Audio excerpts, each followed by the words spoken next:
What's going on, everyone? So we got a funny video here by DreamcastGuy saying console gaming is dying. PS5, Xbox, and even Switch 2 in trouble. And the prices are funny. Obviously, he puts the Series X at the highest price, which I think it's not going to be too far if Sony jacks up the price. We'll see. We have to know what's going on, but I could see a $50 increase for all coming again for sure. Not only that, but subscription models and $80 games because there's going to be a lot of stuff hammering. Definitely when it comes to PlayStation and Xbox, we're talking about SSD, hell, and RAM. You know what I mean? Nintendo gets hit with RAM, but they don't use SSDs. And who the hell knows else what could be popping up. But one thing what I have to say that's weird about this is that PC gaming is getting hit harder than everything because all those parts are to build a PC. Like you don't have a choice to start right now. And it is higher than ever, which Sony has like a prepackaged aspect and you can get that on sale right now. But if you want to build a PC right now, I would say what's getting hit the hardest, and it's not so much dying, it's more like what is getting hit the hardest and what is going to be the most unaffordable is PC. It used to be where you're like, man, PC gaming was, superior on certain things when it comes to hardware specs, affordability, custom build, and being able to do things with mod and free online. But the way this thing is going, it's looking like they're trying to turn PC into a renting market in these next few years. And it's going to be insane. I mean, just everywhere.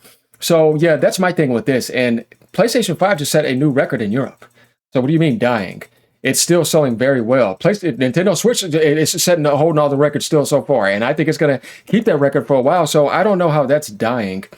But he has these dramatic headlines. But what I will say though, it's not necessarily beat down Xbox, but they're not holding their weight. They're the ones that are the reason why this is happening. Because if we go over to VGCharts.com, we can clearly see that the Xbox sales are 213,000 during November. They didn't give anybody any deals, considering the fact that you're the richest company, trillion-dollar company, you got all that money, and the Xbox branch does not cost you that much. You could have easily did, and this was me, $100 off and 6 months of Game Pass for the holidays. Dude, they would have been able to get some. Why not? Why do you not want to build on that base? It doesn't make any sense to me. Who the hell knows what's going to happen with the magnets either? So, are we ready to get into this? That's what I had to kind of add in when it comes to this headline because it's kind of funny. But let's get this clown show started. Dreamcast Guy here. Today we're talking about console gaming because some new numbers came out yesterday that basically say that console gaming just in general is dead. The industry is the smallest it has ever been in 30 years, and we're going to take a look at the digits. And I want to be just saying this right up front. I feel like the reason for console gaming being in such a bad spot, it's obvious. We all know what the heck is up. When you bought a console in the 80s or the 90s or something, right? You'd get something and it was cheap. Console gaming used to be the budget gaming option. Your PlayStation would start out pretty cheap and it'd get a bunch of different discounts. If you were buying a PlayStation 2 or a Nintendo 64, a lot of times, not only were the consoles getting cheaper and cheaper and cheaper, but there were discount games all over the place. You used to find $10 stuff. And yeah, maybe those games would suck. It'd be some crappy Looney Tunes game or something, but you'd also find deep discounts on Doom or Wolfenstein or whatever, right? Games got cheaper. So here's the thing. Steam's been having digital sales for the longest. Games are very cheap now and people wait on sales. You have more games available to you now more than ever. You got subscription services with like PlayStation Plus, Extra Premium, Xbox doing the same thing with Game Pass. Loads of games available. Loads of retro Nintendo games available. Free games coming out every month. Free games from Amazon. Free games from Epic. Tons of cheap sales on key markets. Digital only, free to play games where you can just straight up download. You don't even have to move. You have more content available than ever. It's not necessarily the software that's the problem. It's the hardware not going down, but it is also the software going up to 70 and 80, which I think a lot of games should be $49.99. Claire Expedition 33 proved a lot. It beat all these games this year, and that game was $49.99. Some of these games that try to price themselves at 70, I'm like, you're not worth $70. You should be $49.99. Back then, though, you could get games for like $20, $30. So that was a nice thing going to get the used game, but you had to worry about the CDs getting scratched and all that type of stuff. And you had to like drive every time to do that. And they were actually trying to make a lot of money off of you because that was the only way. Physical was the only way back then.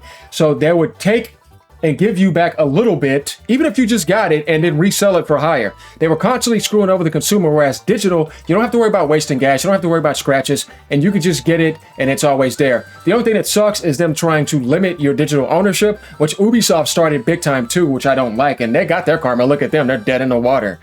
And then, Microsoft tried to DRM lockdown Steam been stopped physical, but or PC in general, but it had its own way of making it cool for a certain aspect. And then we have GOG now for even more ownership. We can get all those games for like $3 on sale when they go on sale. So there's more games, more ROMs available than ever. The problem is this greed that has been coming this generation. It is literally ridiculous. So I wouldn't really say console gaming is dying. No way. It's pretty healthy. Xbox is not healthy though, but they need to find a way to be a healthy and stay a healthy publisher and mass sell on multiple platforms and not think too much about $80 games, but think about staying relevant in the game. As I said before, if I sell 4 million copies of a game at $50, I make 200 million. If I sell like 500,000 at 80, you do the math. 8 times 5 is 40. You get what I mean? Yeah. Who made more money? Who has a bigger base? So it's a question of this manipulation and this greed, just like with all this DRAM stuff, SSD stuff, AI data feed. These bastards are trying to make even more money. And the funny thing is, this generation, Sony already said that even last year, earlier this year, they made more generation than all other generations already. You want to know why? Not because people are buying more games, but because of these damn microtransactions and people are using their money to support the wrong thing too much in the free-to-play market. So the money is there because they're making more than ever. Nintendo's making more than ever. Xbox is making more than ever in a different sense, but it's Microsoft though. You know what I mean? Steam is making more, but he just went and got a 500 million yacht. You know what I mean? And actually, they're not subsidizing. So, and Nvidia is more richer than ever. $1 trillion. Look at these companies back then compared to what they are now, guys. They got way more money and they're trying to get more greedy. So the problem is not necessarily console gaming, but these leaders and these greedy bastards. That's what I have to say. And I get what Dreamcast guys are trying to say from a certain standpoint, but we need to point out why it's a problem. It's not the people. Got cheaper. Controllers got to be practically free. Whereas now, everybody, especially in this industry, considers like a console to be an investment. You're investing in the future of gaming. You gotta buy, oh, you have a PS5. Well, now you gotta buy a PS5 disc drive. Now you need a PS5 Pro. Oh, you've got the Xbox Series X. Do you have the expansion port? Do you have years of Game Pass? I feel like this goes beyond just the price increases. We all know consoles are getting more and more and more expensive. There's also been a lot of console shortages, especially during lockdowns and stuff. But I feel like the big hurdle a lot of people are having is this is a Switch Lite. I think I got this for $100. I feel like a lot of people are having that problem now where they're like, okay, this thing could play games. This thing is fun enough. This thing is decent. What makes something that's 10 times the price 10 times better? These costs are getting to be a cost-benefit analysis that I think a lot of people just don't want to make. Dreamcast Guy is funny with his over-exaggeration. By the way, guys, when I do my reaction, I love Dreamcast Guy. I think he's an awesome content creator. He's funny. I always have a good time. You see the music's always good. Every time I come to him, it's awesome. Just to let people know, I'm not reacting to him to be no like jerk or anything. No, I really like reacting to him. I enjoy his content. I like his content, and I want to let you guys know that so that you can understand. Even when I was beefing with other people back then, I enjoy doing content. This is fun, and you know what I mean. As long as we're mature, there's no problem. And if he ever wanted to reach out to me, remember I stay in Texas too. I think he's like not even a few hours away from me. I'm over here in the country, not too far away from Houston. Well, I'll probably say about an hour and a half plus more, or maybe a little bit less. But I know he's probably closer to Austin. I mean, a lot of people are, honestly.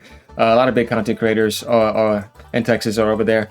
But I just wanted to add that in. But yeah, I mean, I get what he's saying. But let's take a look at the numbers, because honestly, they are bad. Hi, hope you're having a great day. And if you could, please give this video a like and subscribe if you haven't already. Now, I'm serious. I am curious. I want to know. I'm going to read the comments on this video because I want to hear what you guys think. But here's the thing. Video game hardware sales in US, which is typically in November, this is the peak Christmas time. Everybody in the United States, this is when you buy stuff for Black Friday. This is when you get your deep discounts. This is when you have time to buy it and wrap it before the kiddos get to it, right? This was the lowest hardware sales since 1995. Legitimately, there's... Yeah, but like I said, Nintendo just launched their new console. They're still selling well. And this is the US only in November. Remember, this is not worldwide. Because look at Sony worldwide, 3.7 million. And then 1.8 million for the Switch 2. And the Switch 1 upheld better than Xbox. It did 358K. So Nintendo overall did like almost 2.2 million. Sony did 3.7. Absolutely juggernaut numbers. You know what I mean? They just didn't have anything on sale. They made that move by staying in China for too long, where they should have had their base in Vietnam or made another base in the US. I mean, hell, you're a US company and $1 trillion company. Why did you choose China only, knowing the way things are? They should have been did that even earlier this year. They should have been ahead. Because when you see Nintendo do it and you see Sony do it, why aren't you making that? Microsoft, why was Sony ahead of you by making a US base last year, getting ahead of it, and having more DRAM than you? And you're supposed to be leading AI in a lot of sense, having data centers like Nutella said and all that. This company baffles me sometimes, guys. You know what I mean? Like I said, you have all that money, but you don't have that much brains. And you have a lot of rake stepping on. And I have to say this because this is called constructive criticism. This is not beating down. I'm not cussing them out. I'm not saying terrible things. You know what I mean? No, I'm literally criticizing them. How do you know you need to improve if nobody's not criticizing you? If you can't handle criticism, you shouldn't be in a high leadership position that is one of the top in the world, and you're not going to be a man. Man should accept constructive criticism. If you think you're perfect and you say you have no room to prove and you're perfectly doing better than everybody, I don't think so. There's a lot of room to improve here, and there are some people that need to have the courage to say it. So you never see me beat down Xbox, really. I was always criticizing Microsoft, and if I did, it's not because I want to see Xbox dead. I think that's dumb. No, it's because this is disappointing from an American standpoint. You see what I mean? The identity should be stronger. You should be making better decisions. You should be a better leader, and you should be ahead of the game in America. This should not be happening. You should be taking care of your citizens better. You got the Japanese doing a much better job than that. That's embarrassing. And you have way more money than all of them combined. Easily, times whatever. You see what I'm saying? No, man. There's no excuse for this, guys. That's what I'm saying. There's no way to defend that. So, yeah, of course I would want Xbox to do better, but is it? No. That's embarrassing. And that's the reason why this popped up. And Nintendo just launched a new console. I mean, even they did that Cyber Monday deal. I mean, could they have done $50 off? But, I mean, you just launched a new console. You get in the record. Sony did the best. Like, as far as being more pro-consumer, but it's been out that long. And even then, Nintendo's more stingier than Sony when it comes to that type of stuff because they know they can get away with it and sell at a profit. And I kind of have to say it because they do, but it was surprising seeing that Cyber Monday deal with the Mario Kart bundle. What Sony did, whereas like Microsoft, they even did way better. You could have even did 50 when they didn't do nothing. Like, it's insane when you got, what's his face, getting $100 million bonus paycheck. Nah, man, embarrassing. There's not been hardware sales this low in 30 years. That is a mind-blowing number. This record low makes sense given that at this point, this is a lump sum. This is all consoles combined. And you could say, okay, well, Xbox is completely dead. Typically, there would be, something in there. There'd be 3 pieces of the pie. At this point, the pie is just missing a chunk of it. But the PS5, obviously... They got outsold by Next Playground. I don't know what to say, man. If you would have gave some deals, that wouldn't have happened. That shouldn't have happened. This is things you just don't want to happen. The PS5 is still selling the highest of the consoles, but even then, it's in its 5th year. People that want a PlayStation 5 at this point probably already had it 2 years ago at minimum, right? It's also the fact that, honestly, there hasn't been that many big PS5 exclusives. I do think that part of what really helped the momentum of the PlayStation 4 and the PlayStation 3 was the waves of exclusives every single year and the price drops. And this time, we essentially have neither of those. Seems like a bad business proposition. But what's interesting is that in the sales report, it even says that basically Nintendo is making less money than their year prior as well, which is weird. Now, you could say, oh, it's that last year everybody was buying cheap Nintendo Switches. Now this... I don't remember it saying that. It was like 10% or something. But they had those bundles, like I said. They would sell like 1 point something million. They would, which is kind of interesting. But no, the biggest drop is Xbox by 70%. And like, you got to think about how much they've already dropped over and over and over and over. It's always like dropping down. And then you drop down even further, 70%. It's not good. Obviously, if Nintendo dropped 10%, which I think it was something like that, you would want to see more. But I think that has a lot to do with... If they're just talking about sales, or are we talking about total profit? When we're talking about total profit, because it says U.S. sales. See what I mean? So the way I like to factor this in is not just sales, but also total profit made, because that's what matters more than anything.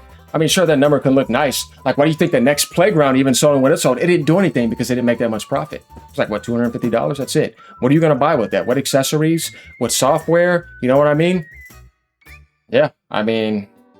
So, yeah, I mean, Xbox definitely did matter in that. That would have been nice. This year, they're not buying expensive Nintendo Switch 2.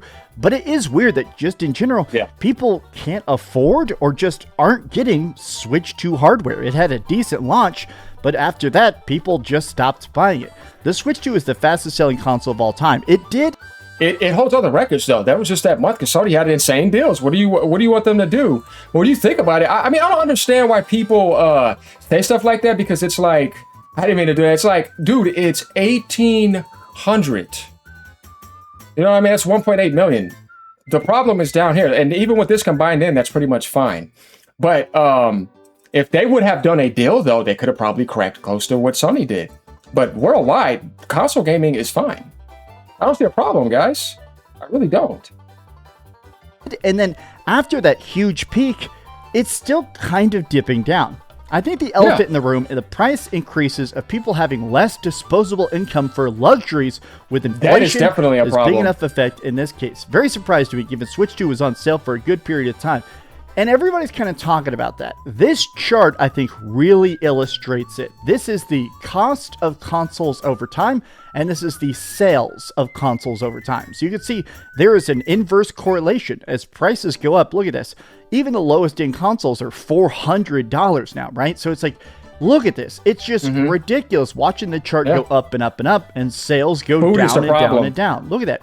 It's interesting. Look how cheap some of these systems got. You can see each of these generational price cuts. Look at that. There was a time when the average console cost $125, and now we are at 3 times the cost. My lordy. I like this tweet by Luke Stevens. Yeah, I'm kind of seeing a pattern here. Now, I actually saw Spawnwave did a video talking about this, and I saw his comment section, and a lot of people were basically discussing that they just can't afford it. In this economy, rent and groceries come first. Xbox, so you won't buy our consoles? Let's jack up the price. With inflation, rent, food, bills rising, expensive consoles are an easy delay. It's less about gaming demand and more about economic pressure on disposable income. No, what he just said is 100% correct. It's the real life situation in America. Europeans, a little bit different. You see what I mean? Same thing in Japan. It's the way that they're living. You can't just think it just has something to do with 100% gaming. Like, no. People are thinking about other things. Definitely with the way this economy is going. So everything is up. It's not just gaming. It's the whole damn thing. Everything. And like I said, food is the problem because people have to eat every single day. Houses are not cheaper anymore. Land is 3-4 times the price. People can't even afford a house. You know what I mean? Gas, you know, all that type of stuff when you really look at it. So that all factors in. And like I said, if we take a look at these sales, I mean, usually, sometimes with Black Friday, you usually would see them in the million range, right? No, seriously, seriously, guys. But they already sold so much. It's like, how much more could they sell? If they would have carried their weight, they would have been fine. And this is doing okay too. But I mean, if we add this all up together, and we're talking about just NA only, right? 8, 9, 10, 11, 12, 13. So it's like 1.4, 1.5, barely 1.6 altogether. Yeah, that's not good for US. It should be higher than that. You know what I mean? Usually it'd be like 2.5, 3 million or something like that, where it's like, damn, you know, thank God Sony did that, right? Otherwise, oh. I personally cannot afford it and that's anymore. for Black Friday. Thank goodness I have a giant gaming backlog. Yeah. I've heard this from so many people in my personal life. I've had so many friends this year legitimately said they cannot afford to give Christmas gifts. And straight up, you gotta think about what amount of the entire gaming industry is that? Gifting your friend a new controller, gifting your friend a new game. And now, think about the fact that there are $200 controllers now. $200 controller. The PlayStation Edge controller is $200. There's an Epic Ultra Elite Xbox controller that is $200. That to me, even if it's optional, even if people don't have to buy it, I feel like it is a signal that the manufacturers of this stuff are just trying to essentially figure out what is the maximum amount you're willing to pay for a product. And I think they're finally learning that limit. But there's another part of this. there is an extreme RAM shortage, and there's about to be a lot more of it. NVIDIA is reportedly planning to cut the production of its GeForce RTX 50 series. So this is obviously a graphics card. There has been a huge RAM shortage, and now there's a bunch of graphics card. Essentially what's happening is people are talking about the fact that there have been leaks that these AI companies are not just buying every piece of RAM, every graphics card, every scrap of raw tech in the world to put into their massive server farms to generate pictures of Mickey Mouse smoking weed and doing 9/11. The thing is that this is beyond that. We're getting to a point now where this is actually taking away from actual console manufacturing. Yeah, that's what I'm saying. The PC market and the parts getting hit affect big time console gaming. But what's affecting the PC market? AI data feed. That is the problem. The AI data feed affecting everything. And people just chasing it. They're doing this goose chase, and it is going to crash. And they're making a huge mistake. But they're going for it anyways because they have a bunch of money and they can do that. Whereas the consumer is always getting screwed. So, I mean, yeah, these are videos you guys know I've done. So we pretty much covered what we needed to cover. Glad to be back making more videos. As you guys know, man, we had a rough month. Last month was not here at all because I had to do some moving off for like 3 months. Almost a damn month, honestly. So I got to get my videos back up going and keep things going. So let me know what you guys think. Man, hopefully things get better. And console gaming is definitely not going to die. I don't think PC gaming is going to die either. You know what I mean? I think that's kind of like a panic. But what's happening is they're damaged, and they could be severely damaged and restricted big time in 2026 due to these prices looking like it's going to get even more insane. All right, y'all. Peace out. Have a great day. Thank you for all the support. Dreamcast Guy, keep it going.